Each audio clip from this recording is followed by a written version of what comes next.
আমি সামনে দিয়ে গেলাম আর আপনি ওপর থেকে আমাকে হাত দেখালেন। এটা আমি ভাবতাম যে এইবার কিন্তু সেটা আমি করতে চাইনি। আমি চেয়েছিলাম যে আপনাদের মধ্যে থেকে আপনাদের থেকে যে দুজন ভালো করবে দুজন খারাপ করবে তাও আমি শুনতে চাই। আমি জানতে চাই যে আগামী দিনে আপনারা আমার থেকে কি চান বা আপনারা সরকার থেকে কি চান। এটা আমাদের মেইন উদ্দেশ্য। আমি চেষ্টা করবো অত সংক্ষেপে আমি বেশি বলতে চাই না। আপনারা যদি এটা বলেন জিজ্ঞাসা করেন, এটাকে যেটা ইংলিশে আমরা বলি টাউন হল, যেটা বাংলায় আমরা বলেছি মুখোমুখি হবো। আমি আপনাদের মুখোমুখি আছি, আপনারা আমার সাথে কথোপকথন করুন, যা যা জিজ্ঞেস করো আপনি করুন। আমি জানতে চাই যে আপনারা সংসদ থেকে কি চাই, আমি সেটা কতটা মেটাতে পেরেছি, আগামী দিনে আমার কি করণীয় সেটা আমি আপনাদের থেকে শুনতে চাই। Thank you so much. Thank you. আমি তাহলে মাইকটা দিকে দেবো, কিভাবে না শুরু করেন দিদি। একটা মিনিট। হ্যাঁ, আপনাকে আমাদের ওয়ার্ডের যে মানে কাউন্সিলর আছেন এবং ভাইস চেয়ারম্যান একটু ফুল দিয়ে আমরা সম্বর্ধনা দিয়ে আমরা অনুষ্ঠান শুরু করছি। সবাইকেই বলছি, বাতাসে বহিতে মহুয়া প্রেম, নয়নে মমতার নেশা, আপনারা সাথে আছেন দিদি, আমাদের রেখে গেছে। Thank you. Thank you. দিদিকে সম্বর্ধনা দিচ্ছেন আমাদের ওয়ার্ডের কাউন্সিলর তথা কৃষ্ণগড় পৌরসভার ভাইস চেয়ারম্যান মাননীয় শ্রী নরেশ চন্দ্র দাস মহাশয়। আপনারা একটু হাততালি দিন।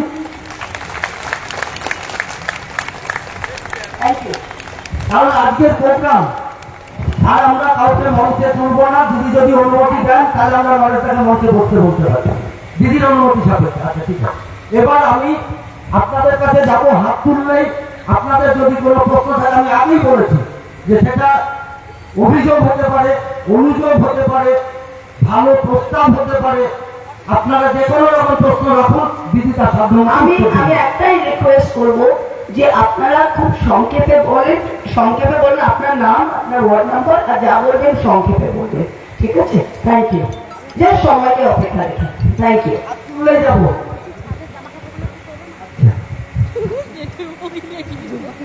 বলুন আপনার কি নামটা বলুন। নমস্কার দিদি। নমস্কার। আমি জয়ন্তী গোস্বামী, 15 নম্বর ওয়ার্ডের বাসিন্দা। আচ্ছা, আপনার কাছে আমার একটা অনুরোধ, কৃষ্ণনগর বিধানসভায় আপনি প্রচুর উন্নয়নমূলক কাজ করেছেন, সেটা সবার অবগত নয়, কিছু মানুষের জানা, কিছু মানুষের অজানা। আপনি যদি এই উন্নয়নমূলক কাজগুলো কি কি হয়েছে সেটা নিজের মুখে বলে দেন সবাইকে, তাহলে ভীষণ খুশি হব। Thank you. আগামী দিনে আরো কিছু উন্নয়নমূলক কাজ হতে পারে, সেটাও যদি জানান খুব ভালো হয়। এটা নমস্কার। Thank you. Thank you. Thank you. উনি যেটা বলেছেন, আমার লোকসভার অন্তর্গত 7টা বিধানসভা আছে। একজন এমপি হিসাবে আমরা এমপি ল্যাডস পাই, মানে member of parliament local area development scheme, MP lads.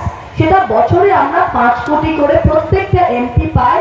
2টো করে কিস্তিতে পাওয়া যায়। প্রথম 6 মাসে 2.5 কোটি, ওটা খরচ করে আপনি ইউসি দেবেন, তারপর আবার 2.5 কোটি। আমাদের কোভিডের জন্য আপনারা জানেন যে 7.5 কোটি, একটা পুরো বছর বন্ধ আর আরেক 1.5 বছর বন্ধ ছিল। তাই প্রত্যেকটা 17 লোকসভা যারা যারা সাংসদ রয়েছেন, যেরকম আমি রয়েছি, জগন্নাথ সরকার রয়েছে, সুব্রত ঠাকুর রয়েছে, এদিকে আবু তাহের খান রয়েছে, সবাই ভারতবর্ষের সবাই 17.5 কোটি টাকা পেয়েছে। আমি কৃষ্ণনগর লোকসভার এমপি হয়েও 17.5 কোটি টাকা পেয়েছি এই বিগত 5 বছরে। আমার কেবল 64 টাকা বাকি আছে। 64 টাকা। আমার কাজের খতিয়ানটা যদি আপনি দেখেন, আমার 7টা বিধানসভা পরে আর 9টা ব্লক পরে, একটা টাউন পরে। আপনাদের একটা টাউন আর আমার 9টা ব্লক। কৃষ্ণনগর 1, কৃষ্ণনগর 2, চাপড়া। আপনি প্লিজ একটু চুপ করেন না, please please madam please. Krishnanagar town, Krishnanagar উত্তর, কৃষ্ণনগর দক্ষিণ, চাপড়া, তেওটো 1, তেওটো 2, করিমপুর 2 এর একটা অংশ, কালীগঞ্জ, নাকাশিপাড়া, এই হচ্ছে গিয়ে আমাদের চাপড়া। এই হচ্ছে গিয়ে আমার পুরোপুরি। এখানে দাঁড়িয়ে কৃষ্ণনগর উত্তর বিধানসভা যেটা, সেটা হচ্ছে আপনাদের টাউনের 25টা ওয়ার্ড এবং 5টা লাগোয়া পঞ্চায়েত, ভীমপুর, আসাননগর, পোড়াগাছা, দোগাছি এবং ভান্ডারখোলা। এটা নিয়ে কৃষ্ণনগর উত্তর বিধানসভা। এই বিধানসভায় আমি টোটাল খরচ করেছি 1,47,00,000 টাকা। 1,47,00,000 লক্ষ লক্ষ টাকা। এর মেন 3টে বড় কাজ হচ্ছে, কারণ দেখুন আমার 17 কোটি আমি ডিভাইড করেছি 9টা ব্লকের মধ্যে, তাহলে গড়ে প্রত্যেকটা ব্লকে 2 কোটির কাছাকাছি হওয়া উচিত। সেটাতে আপনারাও সেইটাই পেয়েছেন। আমার কৃষ্ণনগরের বড় কাজ যেটা, সেটা হচ্ছে গিয়ে আমাদের কৃষ্ণনগর গভর্নমেন্ট কলেজের যে মাঠ ছিল, সেই মাঠের পেছনটায় আপনারা দেখবেন দেয়ালটা ভেঙে ওখানে একদম পুরো মাঠটা নষ্ট হয়ে যাচ্ছিল। আমি ওখানে প্রায় 40 লক্ষ টাকা খরচ করে ওই পুরো দেয়ালটা ঘেরে দিয়েছি। এখন কৃষ্ণনগর গভর্নমেন্ট কলেজের যে মাঠটা আছে ওটা একদম সেফটি সিকিউর হয়ে গিয়েছে, ছাত্রছাত্রীরা ভালোভাবে পড়াশোনা করতে পারে, কলেজটাও সিকিউর। 2 নম্বর যেটা বড় কাজ করেছি সেটা হচ্ছে আপনাদের শক্তিনগর হসপিটালে যদি আমাদের স্ট্রেচারে করে বা হুইল চেয়ারে করে পেশেন্ট নিয়ে যেতে হতো, সিঁড়ির ওপর নিয়ে যেতে হতো, কারণ লিফট অনেক সময় ফিট করা যায় না। আমি ওই র্যাম্পটা তৈরি করেছিলাম, আপনারা দেখেছেন নিশ্চয়ই একটা র্যাম্প রয়েছে পেশেন্টকে তোলার জন্য, সেটা প্রায় 30 লক্ষ টাকা খরচ করে আমরা একটা র্যাম্প তৈরি করেছি। আবার শক্তিনগর হসপিটালে যেটা পেশেন্টরা গিয়ে ওয়েট করে অপেক্ষা করছেন, যে আউটডোর যেটা ওয়েটিং এরিয়া, সেই ওয়েটিং এরিয়া ঠিক করার জন্য আমি প্রায় 40 লক্ষ টাকা দিয়েছি। আরেকটা হচ্ছে কৃষ্ণনগর স্টেডিয়ামে একটা জিম।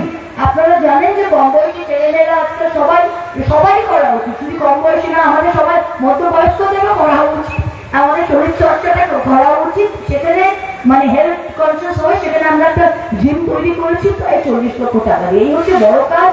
এর সাথে সাথে ছোট ছোট কাজও আমরা করেছি। আমাদের এখানে চার্চে যেটা কবরস্থানের বাইরে আমরা ছোট দরজা, আমি রাস্তা করেছি, লাইট করেছি, এরকম ছোট ছোট বহু কাজ আছে। আমি একটা লিফলেট করে হোয়াটসঅ্যাপে বা বাড়িতেও পৌঁছে দেবো।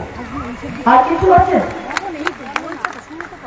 আমি জানি আপনারা হয়তো ভাবছেন যে কোনো বড় মাপের কাজ হয়নি, খুব বড় মাপের, কিন্তু আপনাদের একটা জিনিস বুঝতে হবে যে আমাদের যেটা এমপি ল্যান্ডসের কোটা থাকে ওটা বছরে 5 কোটি টাকা, সেই 5 কোটি টাকাকে ডিভাইড করতে হয় এতগুলো ব্লকের মধ্যে, তাই গড়ে যেটা 2 কোটি টাকা সেটা কিন্তু কৃষ্ণনগর এসএমডিকে দেওয়া হয়েছে। আর কিছু? Next question. ম্যাডাম আমি জাভেদ শেখ, অঙ্গনওয়াড়ি বাসিন্দা। আমার একটা আবদার বলতে পারি, এটা কৃষ্ণনগরবাসীর তরফ থেকে, শুধু আমার ওয়ার্ডে নয়, আমাদের যে সদর হাসপাতাল ছিল এখানে আগে আমাদের ইমার্জেন্সি ট্রিটমেন্টটা হতো, সেটা কিছু বছর যাবত পুরোপুরি শিফট করে নিয়ে শক্তিনগর চলে গেছে, যেটা আবদার হয়ে যাচ্ছে।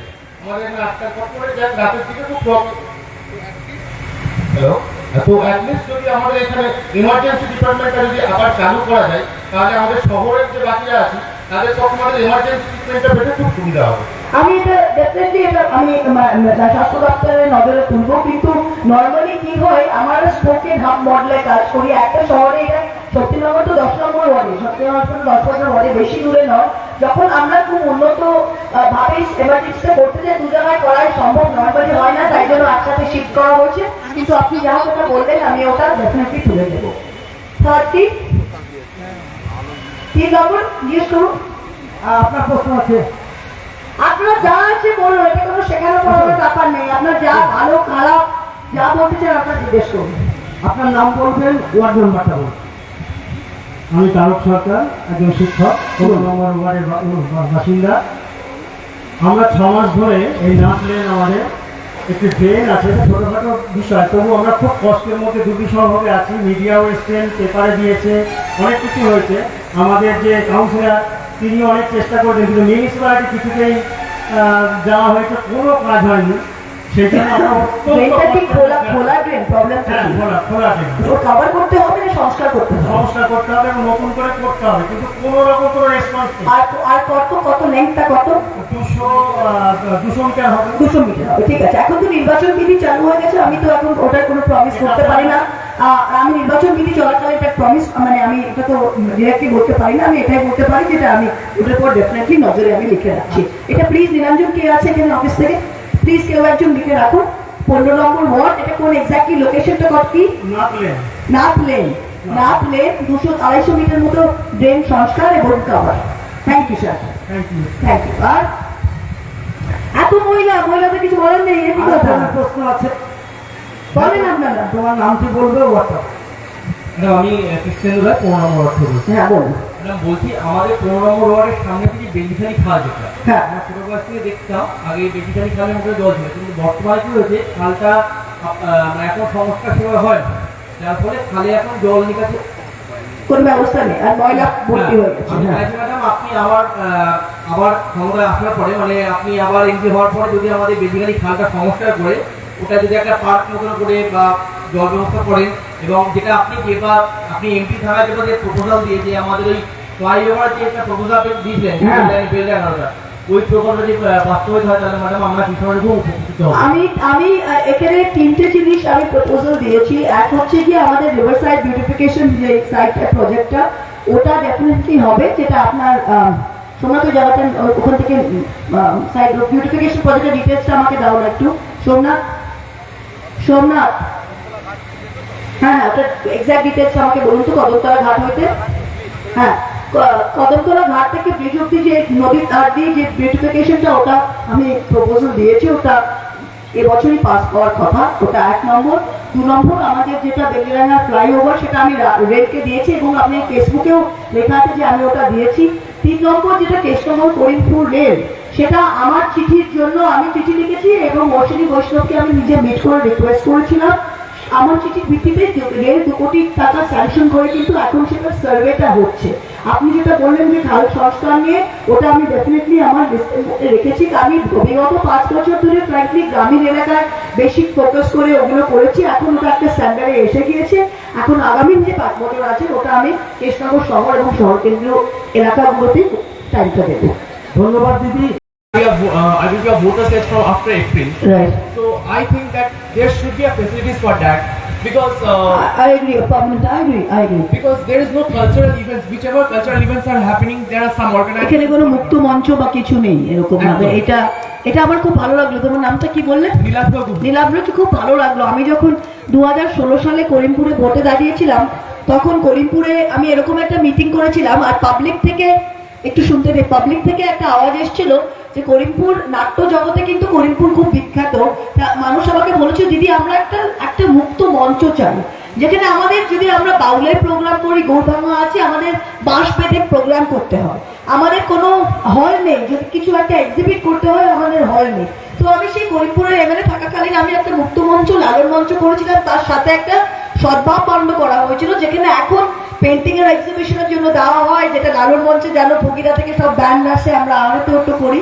কিন্তু কৃষ্ণনগরে সত্যি কথা বলতে রবীন্দ্র ভবন আছে, কিন্তু সেটা ছাড়া আমাদের তো ওরকম কোনো মুক্ত মঞ্চ নেই, বা ওরকম কোনো যেখানে আর্ট ডিসপ্লে করা হয়। সবাই ঘূর্ণিতে আসে, ঠিক আছে, ঘূর্ণির আর্টটা খুব ফেমাস, কিন্তু আর আমি দেখলাম এখানে একটা বই ক্যাফে, অনেকে অন্ত্রপ্রেনাররা ছোট ছোট ক্যাফে করছে যেখানে ডিসপ্লে হয়, যে একটা বইয়ের ক্যাফে দেখলাম আমি। কিন্তু তাছাড়া এটা খুব ভালো পয়েন্ট।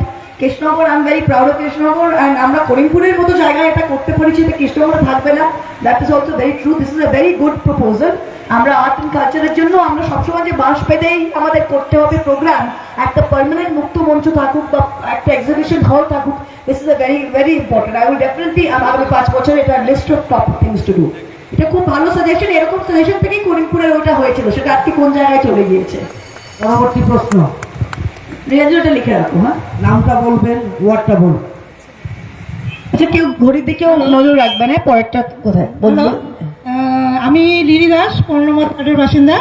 কিন্তু আমি শুধু আমার 15 নম্বর ওয়ার্ড নিয়ে বলবো না, আমি পুরো কৃষ্ণনগর নিয়ে একটা কথা বলতে চাই। অবশ্যই বলুন। আমি হচ্ছে মানুষের পাশাপাশি আমি প্রচন্ড পরিমাণে ডক্টর। আমাদের এখানে যে সরকারি হাসপাতালটি আছে, তা সেখানে আমরা ঠিকমতোভাবে পরিষেবা আমরা কেউ পাই না। তো আমরা আমার মধ্যে এরকম বহু গৃহবধূ যারা আছে, যারা এরকম ডক্টর কিছু হলে মানে সামান্য কোনো কিছু হলে আমরা সঙ্গে সঙ্গে হাসপাতালে নিয়ে যাই। হ্যাঁ। এবং সেটা সম্পূর্ণভাবে নিজেদের পারিশ্রমিকের হ্যাঁ হ্যাঁ হ্যাঁ হ্যাঁ। আমরা হাসপাতাল থেকে একটা জ্বরের ওষুধ আমরা ফ্রিতে পাই না। এটা আমাদের কি বেড আছে হাসপাতালে? আচ্ছা, কোনো পরিকল্পনা নেই। আমি সরকারি হাসপাতাল। আমি গতবার ওকে, আমিও আপনার সাথে আমার থেকে বেশি আমার আপনি জানেন, তাই জন্য ঠিক আছে, আপনি এটা প্রমিস করছি, আমি ওটা নিজে ইন্সপেকশন করে যা যা পরিকাঠামোর ইমপ্রুভমেন্ট দরকার আমি 100% এবং এটা করে সামান্য দেবো। একটা অপারেশন করতে গেলে আমাদেরকে নবদ্বীপে নিয়ে যেতে হয়। কৃষ্ণনগরে কোনো অপারেশনের কোনো ব্যবস্থা নেই, সার্জারি নেই, কোনো সার্জারি সার্জন নেই, বেড সার্জন নেই। আমাদেরকে টোটো ভাড়া করে আমাদেরকে নবদ্বীপে নিয়ে যেতে হয়। ওকে, দিস ইজ খুব ইম্পর্টেন্ট পয়েন্ট, খুব ইম্পর্টেন্ট পয়েন্ট, আর খুব ইম্পর্টেন্ট সাজেশন, এবং খুব ইম্পর্টেন্ট। এটা আমার অনুরোধ, যদি এটা- না না, এটা আমার একদম 100% কে রইল। Right this now. ধন্যবাদ দিদি। আমাকে আমি করিনি, তারপর ধন্যবাদ জানাবেন, আগে থেকে ধন্যবাদ জানাবেন না, আগে করিনি। তারপর ধন্যবাদ জানাবেন। থ্যাংক ইউ আপনি যে পয়েন্টটা তুললেন এটা খুব valid point. Thank you. Next question. নমস্কার ম্যাডাম, আমি সুপর্ণা ভৌমি, 4 নম্বর ওয়ার্ডের বাসিন্দা। আমাদের ওয়ার্ডে যেসব পশু আছে, শুধু আমাদের ওয়ার্ডে তো কৃষ্ণনগরে বলছি, কেউ মেরে গেলে বিয়ে করে তার কোনো আইন নেই। কদিন আগে আমাদের ভারতবর্ষে আইন নেই, ঘোড়া একটা মারা থাকলো মনে আছে NH-30 করে আমি তুলে নিয়ে গিয়ে ওটাকে পাঠালাম। আমাদের হাতে প্রমাণ থাকলেও পুলিশ কিছু করছে না। কদিন আগে একটা জানো অ্যানিমাল ক্রুয়েলটি ফাইন কত? 100 টাকা। জানো এটা? আমাদের দেশের আইন এই অবস্থা। আমাদের চাষাবাড়ে কদিন আগে একটা মানে পশুকে পিটিয়ে মারা ছি, হয়েছে। ছি, ছি, ছি, ছি। প্রমাণ আছে আমাদের। সারা ভারতবর্ষেই তো আইনটা এরকম, নবে কোনো আইন নেই। আমি মানে আমার কান্না পাই জানো, আমরা রাগে দুঃখে আমার মানে কিছু করতে পারছি না। ভীষণ খারাপ লাগে, ভীষণ খারাপ লাগে। না এগুলো যদি অ্যাটলিস্ট ফোনে বলো, আমি সেদিন যে ঘোড়াকে মেরে চলে গিয়েছিল বা এই যে কুকুর যে তোলা, আমি তো বরাবর এগুলো নিয়ে করি। সে মানে মানুষের কি, কে জানোয়ার কে মানুষ সেটাই আমি ভুলে যাই মাঝে মাঝে জানো, যখন দেখি এটা সত্যি খারাপ লাগে। না এটা দেশের আইনটাই এরকম, কিন্তু আমাদের লোকালি প্রেশার ক্রিয়েট করতে হবে। যদি কেউ জানে আমরা কেউ কোনো পশুকে মানে ইচ্ছাকৃতভাবে কেউ পিটিয়েছে বা কেউ ব্যথা দিয়েছে, তাহলে কিন্তু লোকালে যথেষ্ট প্রেশার ক্রিয়েট করা যায়। Definitely definitely. Thank you madam. আর কিছু? আর কেউ হাত তুললে আমি কাছে যাব। তাহলে আমি পরেরটাতে যাই, 1 নম্বর ওয়ার্ডে। প্রশ্ন আর কেউ কিছু বলবেন? আছে?